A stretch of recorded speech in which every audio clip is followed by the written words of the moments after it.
السلام عليكم ورحمة الله وبركاته. الحمد لله رب العالمين، والعاقبة للمتقين، ولا عدوان إلا على الظالمين. أشهد أن لا إله إلا الله وحده لا شريك له، إله الأولين والآخرين وقيوم السماوات والأراضين. وأشهد أن سيدنا ونبينا محمدا عبده ورسوله وصفيه وخليله وأمينه على وحيه، بلغ الرسالة وأدى الأمانة ونصح الأمة وكشف الغمة، وجاهد في الله حق جهاده حتى أتاه اليقين. صلوات ربي وسلامه عليه وعلى آله وأصحابه ومن تبعهم بإحسان إلى يوم الدين، وسلم تسليما مزيدا. ثم أما بعد، إذن السيد بحول الله تبارك وتعالى غيثما نكمل سورة الكهف. ولكن إذن إن شاء الله قدر ساعتان أنه إن شاء الله كل بداية ما نبدو كاين الدرس ندد نفكا كما سقسية سيني سقسينا كا من باب المراجعة نراجع كان شوية كاين، وفي نفس الوقت ندى كاين وين غيدي جاوب فلاسا كان مزن هذاك هدية رمزية هكذا، هدية بسيطة رمزية كاين. وكان ان شاء الله كان كاين نحاول قدر المستطاع ان شاء الله تبارك وتعالى الانسان كان غادي يرسخ شويه المعلومات للناس. لدي ثم قدر ساعه دار ما يلتشفيم انه النبي عليه الصلاه والسلام يهضر في الفضل من سوره الكهف.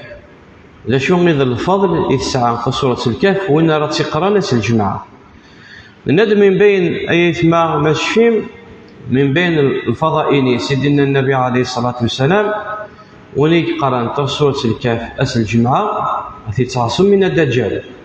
أكيد أن أنا خطير تتعصم من الدجال. أسقسي غيركم دفكا ذا شو غير المناسبة يدينا النبي عليه الصلاة والسلام وينيك قرأت سورة الكهف. إيواشو بالذات سورة الكهف إيواشو ماشي وين يقرأ سورة البقرة. سورة البقرة سعى الفضل، سورة آل عمران سعى الفضل، خلال السورتين سعى الفضل. إيواشو بحد ذاته غيث ما إن الضرب النبي عليه الصلاة والسلام وين راضي غرو سورة الكهف. ذا شو غير المناسبة غير ساعة سورة الكهف هي وحين غير المسيح الدجال وين راه غادي يجاوبنا دي سالينا فوسي سكايا غنفك الإيمان نرى غادي يجاوب من يكشفها. دا شو غير المناسبة وعار واقيلا شوية مستقصية أنا خاطر تفضل تفضل أيمن عايد شوية باش يقصلها.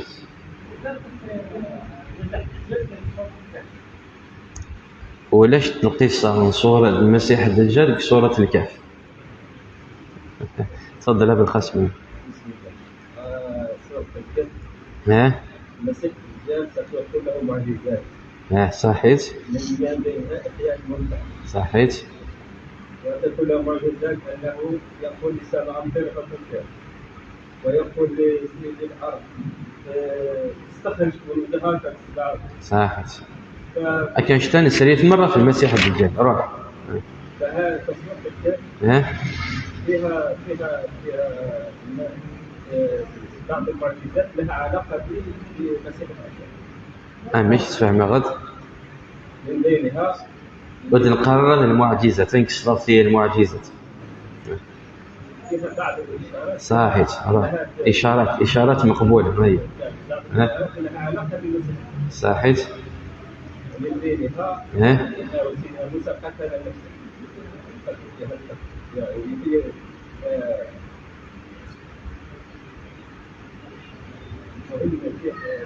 المغ إلا شوية كيك قوي إذا شو سويت راه جوابك صحاب. هناك علاقة بينهم.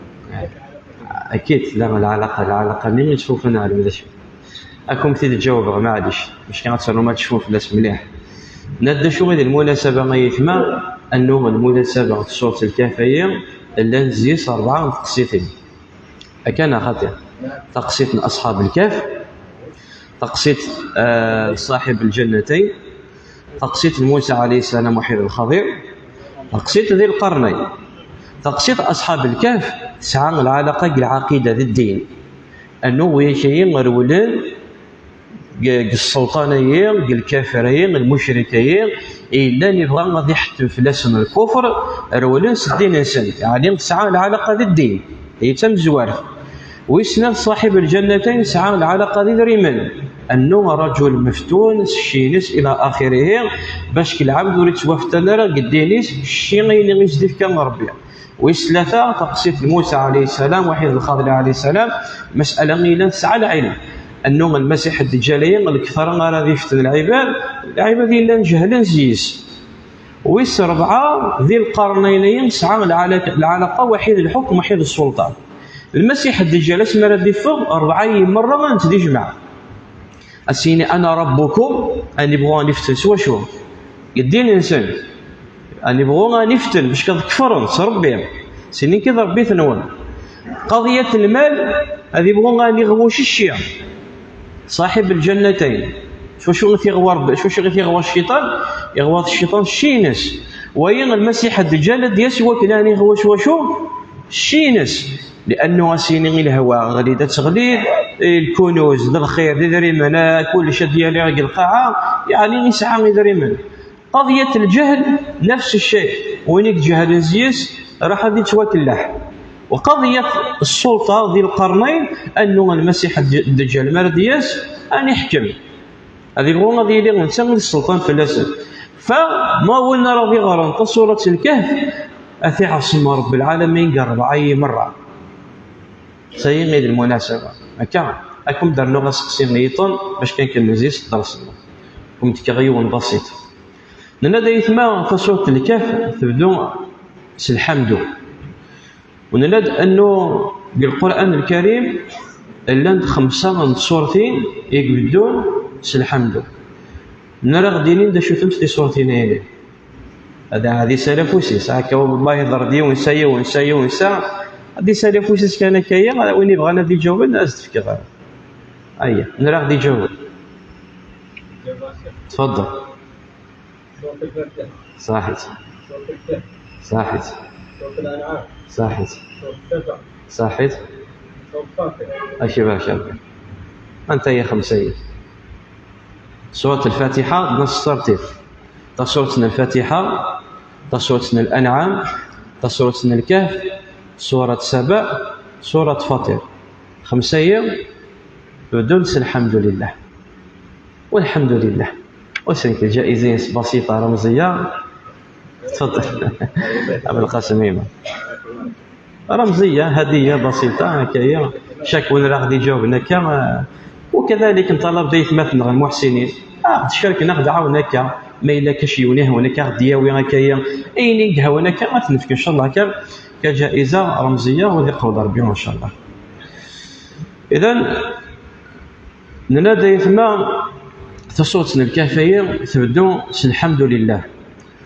ونهضر قد رسي عدلان لشو الفرق هي الحمد لله والشكر لله. وننادي وشو رب العالمين إن الحمد لله ودي نرى وشو الشكر لله. ونكاد الفرق على كل حال لشغل لند الفرق يا الحمد وحير الشكر. هنا رب العالمين سبحانه وتعالى الحمد لله الذي أنزل على عبده الكتاب ولم يجعل له عوجا.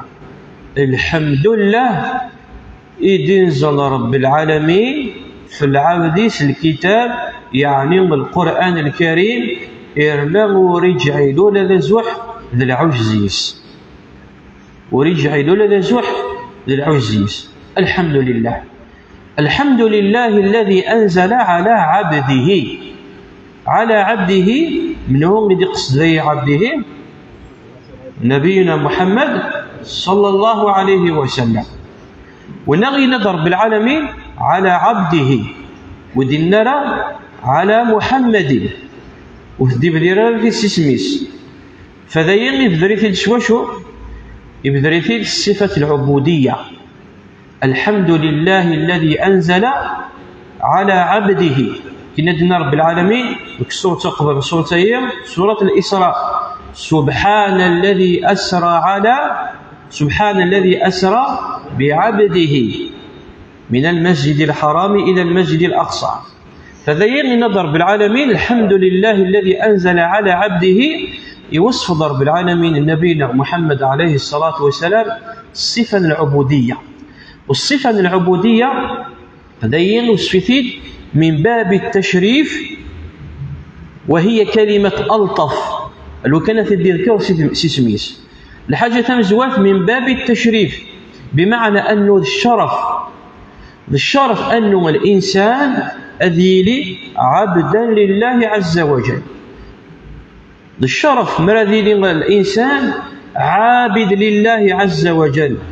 الشرف مرذيلي الإنسان يعبد رب العالمين سبحانه وتعالى. تيم العبودية تيم شواش ورذي جن العبد أذي تغرب غور رب العالمين. أكن رذيلي الإنسان عابد لله عز وجل يعبد رب العالمين أكثر، وذي الحق درجة العبودية أكن رذيلي يقرأ العبد غور رب العالمين. فغير وصف رب العالمين النبينا محمد عليه الصلاة والسلام بالعبد، لأنه النبي عليه الصلاة والسلام ولاش العبد يقشبل أرجز من ساغ بالعبودية في كل حاجة. فتيم صفة تشريف، ولهذا رب العالمين رفع شأنه وأعلى ذكره. رب العالمين يرفع شأن النبي عليه الصلاة والسلام، يرفع الذكر النبي عليه الصلاة والسلام سوى شو الصفة العبودية. فالعبد يزمر ذي لي قدوني أي واحد يزمر ذي لي رجل نكرة، يعني هو في السينما ذي هو دا قدوني وليس حرام الشأن العباد يونير في السين، ولكن يسعى الشأن مقر غرب العالمين سوى شو الصفة العبودية. فكم من واحد يسعى نسقى المرتبة ذاك الدنيا، أي مرتبة وأي منصب دنيوي ذاك الدنيا، مدير أي مرتبة، وذيلين يتوسل المرتبة اللي ذاك الدنيا. ولكن غرب العالمين يزمر ذيلين وريس على أي مرتبة، وريس على أي شان غرب العالمين، وريس أي القدر غرب العالمين.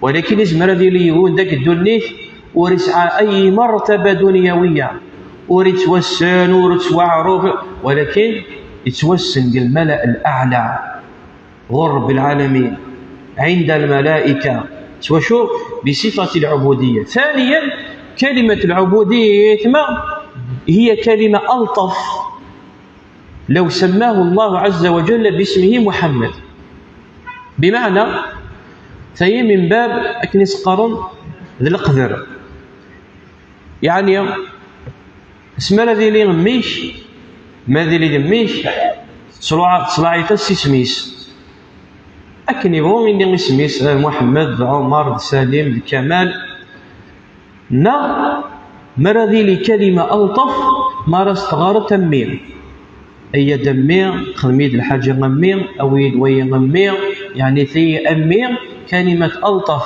غسلوا كنذي لي ماشي لمش قدما حقيقة، أصل كنذي لي ماشي لمش قدما أي واحد كان كغضب راني غستمت أرواح أمير فويد نقدر. فرب العالمين سبحانه وتعالى يعني نقدر النبينا محمد عليه الصلاة والسلام. فكلمة العبد كلمة تشريف وهي كلمة ألطف اللي كان إلو عياس سميس. فالحمد لله الذي أنزل على عبده ذشو على عبده الكتاب، والكتاب لا يمكن على مرة ذشو هو القرآن الكريم. فالحمد لله إذ انزل رب العالمين فالنبي محمد عليه الصلاة والسلام الكتاب وهو القرآن الكريم. تلاقيكم ذكر يونس قصير فصورتين سورة الكهف الترتيب ينس مرة تسلك الترتيب ينس البداية إلى النهاية كلاسين 18. القرآن الكريم يتمنى شحال يسعى سورتين 60 حزب كلا شحال 114 60 حزب من سورتين القرآن الكريم اللانت 114 سورة الكهف كلاسيك الترتيب 18. يعني بمعنى أنه أسمي تنزل سورة في النبي محمد عليه الصلاة والسلام القرآن اللي نوري توكمل راه هكا مازال نوري كمل راه. ولكن رب العالمين الناس الحمد لله الذي أنزل على عبده الكتاب. فغنمشي يديرنا رب العالمين الحمد لله إذا نزل في العبد الكتاب، والكتاب مازال عاد وريك ميلا راه. فما يتما إوا شو غيتما راكم تجاوبوا باش شكون طويل صراحة. قيل لأمرين: لحاجة مزوار قد يذكر الكتاب ويقصد بعضه. إزمر هذه توابدر الكتاب ولكن يقصد بمعناتها ماشي القرآن مرة، وإنما إشارة زيس إشارة كتاب النية. أكني غين تواسمى أكني غين تسمي يوثنا الآية القرآن، أكني غين تسمي فصورة القرآن، أكني غين تسمي القرآن مرة القرآن، مع أنه القرآن زي 60 حزب. ولكن اسم راكديني فصورة سيئة مكيس نقراش القرآن لا خطير القرآن، مع أنه القرآن 60 حزبية مرة. ما رديني فصورة مكيس نسميه نقراش القرآن، مع أنه تصورة سمية ماشي القرآن مرة، وإنما القرآن مرة 114 من سورتي. فمزمر هذا يبدا يول تصورة نغ الآية المقصود زيز بعضه. القول ويسي أنه المقصود زيز أنه رب العالمين الذي الحمد لله الذي أنزل على عبده الكتاب، يعني ما كان في اللوح المحفوظ.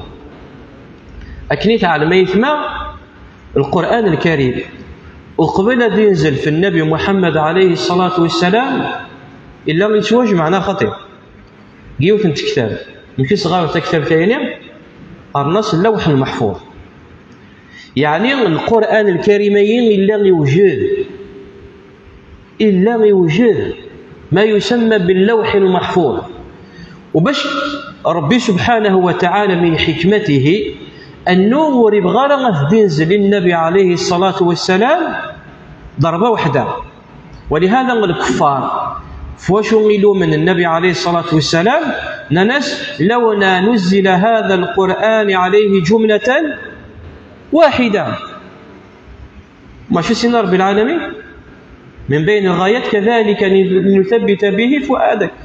الحاجة مزوات أنه القرآن يتنزل رب العالمين على حسب الوقائع. مرة تريد الحادثة غادي ينزل آية، مرة تريد قصة غادي ينزل قصة.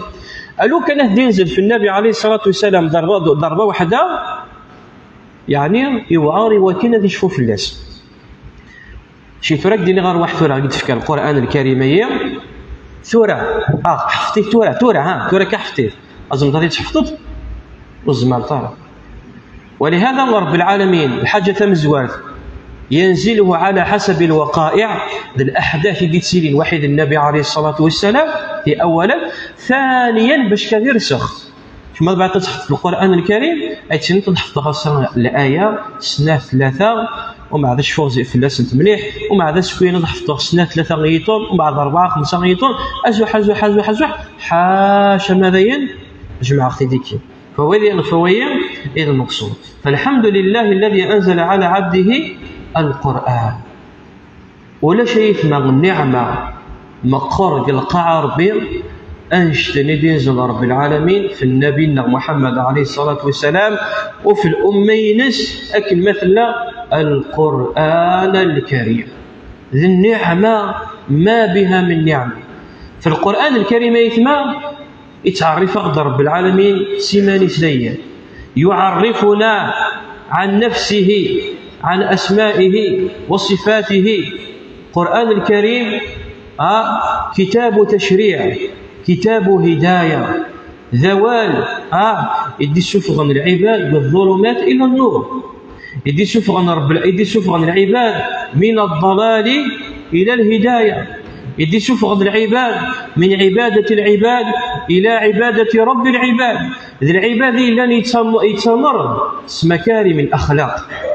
ذي القرآن لن ذوالك تمرون مكارم الأخلاق. ذا القرآن ذا ولي لن ينهى عن مساوئ الأخلاق. ولهذا عائشة رضي الله عنها شو سنت في النبي عليه الصلاة والسلام اسمي تسوسقسا في الخلق النبي عليه الصلاة والسلام تلخصيسي ديونو مسلاي كان خلقه القرآن. الوقت الأذان هذا شوية. نعم.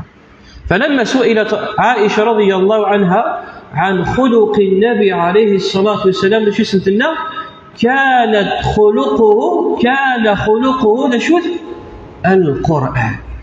يعني النبي عليه الصلاة والسلام ذا القرآن يتدوق القاعة، بمعنى أن زعما ذا القرآن يتدوق القاعة. القرآن يتسمى رغس العدل، إن الله يأمر بالعدل، بمعنى أنه يطبق يتدوس العدل وريد المرأة. القرآن يتسمى رغس مكارم الأخلاق، وقولوا للناس حسنا. أكن يتدو النبي عليه الصلاة والسلام يهضر العبادة نقرين العالية. القرآن الكريم إنه يغفوين ندير ولا تجسسوا ولا يغتب بعضكم بعضا إلى آخره. أكن النبي عليه الصلاة والسلام في القرآن يثمن إفساد لتحصيل المصالح وتكميلها ولتعطيل المفاسد وتقليلها. فالعبيثنا اسمر ذي ولي غادي طلع ديانته غادي يحمد ربي وغادي يشكر ما راضي يعلم انه بالديانه فيتم. كم تفكرون المثال بسيط جدا. قال مثلا اسمر ذي مثيول الحمد لله بفضل القرآن وبفضل النبي محمد عليه الصلاة والسلام يغدبيا أنه كيفية الدفن في يغدر بالعالمين بسورة المائدة في قصة قابيل وهابيل. سن الدريان آدم عليه السلام أسميدو ترى على القاعة تكشميت الغير غيويض لشو يعدى وزيسان إغاني ماس. أول جريمة في طريق القاعة يعدى إغاني ماس.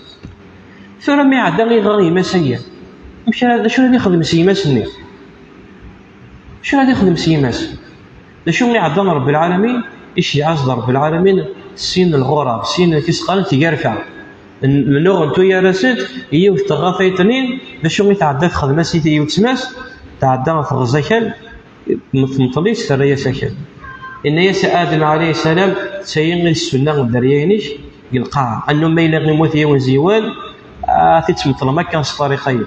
وبعد بينغد النبي عليه الصلاه والسلام طبيعه الحال احكام كنيس قرن الكاف لا تتغسلات الحرمان الميت يسعى غورنا غيثما مازال. يقال النبي عليه الصلاة والسلام المؤمن حرمته ميتا كحرمته حيا. الحرمة يسعى أكند الميت أكن يسعى الحرمة أكند الحي. فهي السنة القاعة السنة ربي القاعة. ولكن ما رد الناس تي بفضل الله عز وجل شعار القرآن شعار النبي ناس يبين غدا كنشت. ما رد يسترغي ولا يحف الديانة فيه طال مشي يخدم ما رد يمثيل مرة تحت مثلا الهندي الهندوسي ديانة فيه غير كي عبد انت فلاسين ويكي تتعجب العجب من بينهم بعض الديانات انسان في يخدم ما رد يمثيل وإذا ينزرم سوان الله فرا إلا كلش كلشي لا تكشف تاع اليوتيوب تكشف تاع الانترنت تزطك يستين الحمد لله الذي هدانا لهذا وما كنا لنهتدي لولا أن هدانا الله. من بين الديانة إنسان من بين الاعتقاد إنسان أنه سعنك نسقران الصقور نغض النصور بالآلهة عبدنتل أسمار ذي مثيوان أسفكني النصر نغي لبزن نغي الصقر نغي أسفكني ثأثشل تقربا إلى آلهته ودن جمعنا كان الصقور نغي لبزن نغي أثشل حشم ذينا حشم الرجل يغسل أسمار ذي مثل يقل يغسلني ولا ذي غسلني ونجد جنارة ولا ذي غسلني إلا شرس الخمس. يا سبحان الله. من بين كذلك الاعتقادات الإنسان ما ذي مثي ولا شو يخدش يخدمه صاروا غايث سبحان الله. أدي عدينا تصرف مؤخرا كان زرغيو في الفيديو سبحان الله الحمد لله الذي هدانا لهذا. من بين شو يخدمن مرض صرغل لا الكرام كنيسقان بالك ذا الرهبان نسال بالك ذا العبادة نسال إلا نتكفرنا كاين شو الأمور ديال أمور صغارنا غورنسون رجال الدين غورنسون زعما رجال الدين أسمار في الصرغون أضي الغمور غادي يقدر يغسل تقيمي ديوث الحاجة كان الجثيس وتترغارة هذا شوث ذا المخيس لأنه كنيسقان الجمجميين ذي غسيل نصحة ما راه عبدي يموت مره ذا شرع عدل اضغطون الجمجمانين وتشن الفخاراتيس الفخاراتينس يعتبر غرسا شيء مقدس يا سبحان الله. مرة خدمتك كانت تصلي تصدق الحمد لله الحمد لله الذي هدانا الحمد لله. فالقرآن الكريم قرآن هداية فغنى رب العالمين إن هذا القرآن يهدي للتي هي أقوم.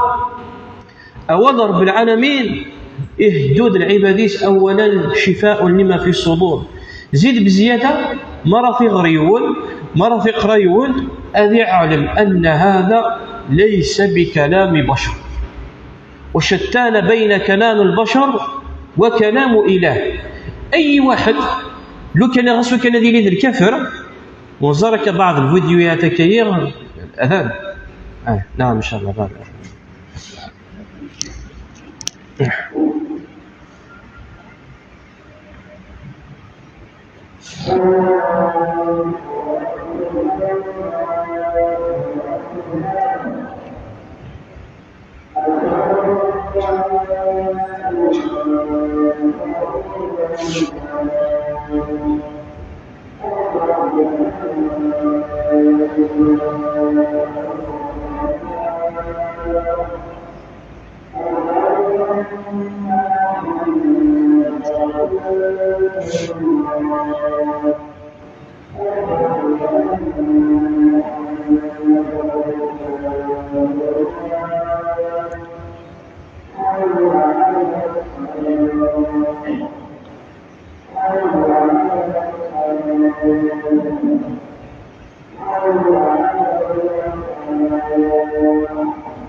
بسم الله والصلاة والسلام على رسول الله. أما بعد نغدي ثما أول رب العالمين يعني سبحان الله ليس بكلام بشر حتى نغدي ثما حتى لو كان هذه يوند الكافر يوند المشرك ألو كان هذه السداول رب العالمين هذه ارتحوليس وننا دايت ما قصة مشي مع عمر بن الخطاب رضي الله عنه يتقارن بعض المؤرخين أنه من بين بعض أسباب إسلام عمر بن الخطاب رضي الله عنه ميكسلان هو رب العالمين اسمه يتزلق النبي عليه الصلاة والسلام زتفير من الستار اسمه يدي الحق إنه كائن فقال وما هو بكائن فقال إنه شاعر فقال ما هو بشاعر فغند عمر بن الخطاب رضي الله عنه أول نواة صمقت تمز ور تملتك يكتوان قطين قولي سكن السبا يجعل رب العالمين الهداية من يغضي يثنى لم بعض الشباب كاين خدمنا كاين لي فيديو كاين يتعيش لك الغربة كاين ستين قدمنا تجربة انه غادي تدو مثلا كبريده كاين وديو مثلا لي كوتور نا بورطابل كاين وسيني غير واحد تسمع مثلا لا شونسون الفلانيه الاغنيه كاين سليت ريلس الاخبار نتسولي على ما قال مثلا نزدع مثلا سوره الكهف نا سوره البقره نا سوره ال عمران واش خدمت سوره القران الكريم سيني غسل نتسولي على ماذا شو القران ودي السل شرا في تصفتي تسرو شرا في تصفتي خشع ايوا ناس دينيين ارتاحوا ليو تعجبين مليح لا شونسيه تعجبين مليح ارتاحوا ليس اصلا تصفط يعني سبحان الله اسمع على فم راسني لا شوت اسيني ويد القران وإذا والله رب العالمين وحق يدينا رب العالمين ألا بذكر الله تطمئن القلوب غسلوا كان ذا الكافر أسسلي والذي ارتاح وذي علم أنه ليس بكلام بشر فالحمد لله الذي أنزل على عبده الكتاب ولم يجعل له عوجا. القرآنيين ذو رب العالمين حوث أي تبغي تزيس، أقرأت البداية النهاية، أقرأت الصباح العشاء، عاود اسخلي بردان، ارنو عاود اسخلي بردان، ارنو قرا حرف حرف، ارنو قلب، ارنو حوس كاش مرة تفت الغلط زيس، كاش مرة تفت الديفون زيس، كاش مرة تفت العيب زيس، كاش مرة تفت الحاجة ديري تزيس، ذا المحالة تفت الحاجة نديري نزيس، ولاش أي قعوج نزيس. رب العالمين القرآن يجعل مستقيم، يجعل قرآن هداية، إن هذا القرآن يهدي للتي هي أقوم. ذي المحالة تفت الحاجة غير التناقض زيس، ذي المحالة تفت يتمر سوين نديري، المحالة تفت يتمر سوين نديري، ذي المحالة تفت قال مثلا أتصفت زيس أين غيلان يتناقض حتى العلم حتى المنطق الموحى، ولم يجعل له عوجا، حوسك تبغي. ولهذا غيتما من بين غيدتك شامل الإسلام من الكفار بعد ما رذيلين الهدف الأول أنه غادي يقرأ القرآن الكريم، لن من الكفار لن الخدمين سلاشو الخدمين صدي يقرأ القرآن الكريم ماشي باش كافي غرانا يتحفوا لي ديفونزيس كاش مرة ديال في الديفو وكم ديبين أنه أثيا إلا الديفوية إلا الغلطية، سواء أنا ذي مثلا أمر طبي نغ مثلا حاجة إلا نتخالف في المنطق، نغ الحاجة إلا نتخالف من العلم من الوقت راه إلا ندار مليح، هذه السالي غادي يحفظ السطر ديال محال ديال في الحاجة يتخالف العلم، بل معظمهم إلا لك نسقان دي قمقوما ذي العيبة ذي إلا نغران قران فهما، سواء قلا ميدسين نغ مثلا قلا علم مثلا لا بيولوجيا نغ العلمين الفلكية نغ تصفتي غرض المخ مرة ذكر القرآن الكريم أسدي جعل رب العالمين سبه آية نديك شمال الإسلام سبحان الله. وبالمناسبة كان يطلع سقرايا غكايا شراويت مثلا غكا مقرانا كايا إلا من مثلا غير حق ضعيف من سورة النمل أيوثن الآية، والآية اللي للسبا يكشم ديون زيس ذل المخضم قرانا الإسلام سورة النمل عندها اسمي غيدي عدا سليمان عليه السلام سوى واحد الجنود ينس أخي يبعشني الضوير ديالنا فكرت القائد إنسان فكرت هضر رسول، وسليمان عليه السلام يستلي فهم كلام الحيوان لشو سنتنا قالت يا أيها النمل ادخلوا مساكنكم لا يحطمنكم سليمان وجنوده وهم لا يشعرون.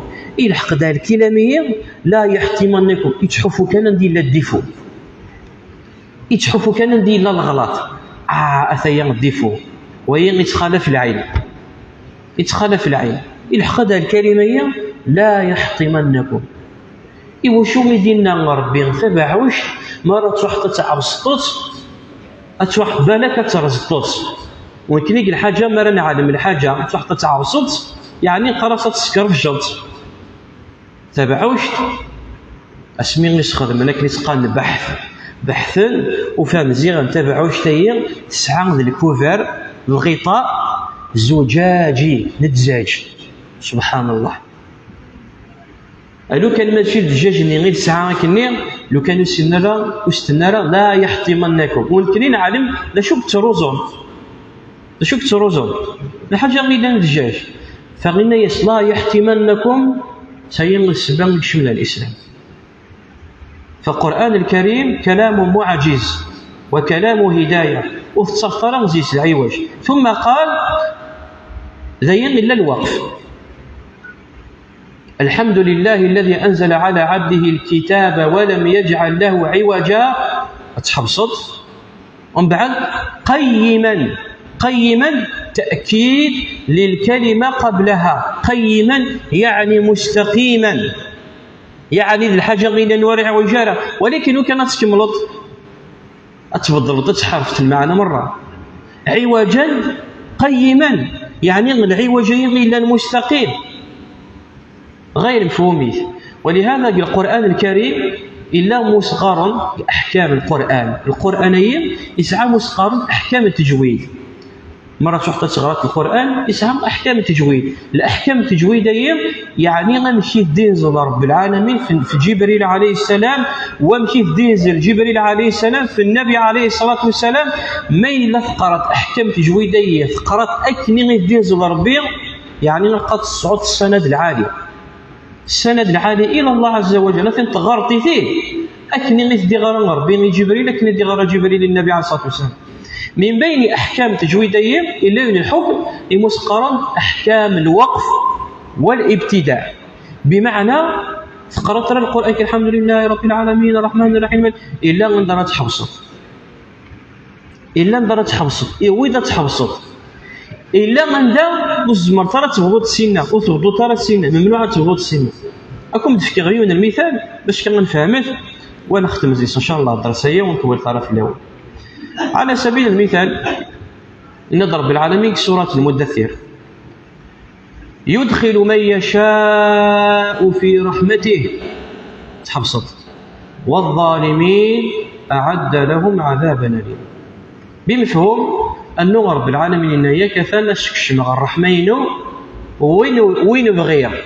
يدخل من يشاء في رحمته أصفت وقف قاعد لنا وقف من بالقرآن الكريم قد يخدين إشارة سوفي إلا قد حبست ذي إلا قد حبست وتكمل ثارة لو كانت أتكملت أتحرفت المعنى. لو كانت تكملت مكاديس يدخل من يشاء في رحمته والظالمين، يعني مكانت تكملت معنى مثلا رب العالمين يشكشم الرحمين سوين يبغان حسب الظالمين شمن الرحمين وهي غلط. وإنما يدخل من يشاء في رحمته أتحب الصوت ويمش قبل الوقف ومن بعد تهبط والظالمين أعد لهم عذابا أليما. إذن قيما لينذر بأسا شديدا من لدنه ويبشر المؤمنين الذين يعملون الصالحات أن لهم أجرا حسنا.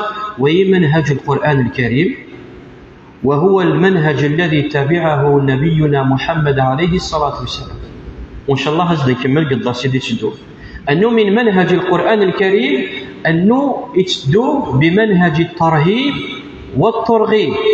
وكيف تدو النبي عليه الصلاة والسلام منهج الترهيب والترغيب بمعنى أكس خوفه وكبشره، أكس خوفه وكبشره وتسدو ترى كنس الخوف وتسدو ترى كان استبشير. فما إلا تسدو الخوف كان حاجة أخرى، ما إلا تسدو كان رحمة ربي حاجة أخرى. على كل النقطة ينبغي إن شاء الله تبارك وتعالى غدا سيدي تدون لأنه خلا ويث مثنقص عن يوث العقدة كتمسلتي بدات بيغا تكسغي كرا ويث مثنق سعان يوث العقدة كثير بدات يتسجد مليح.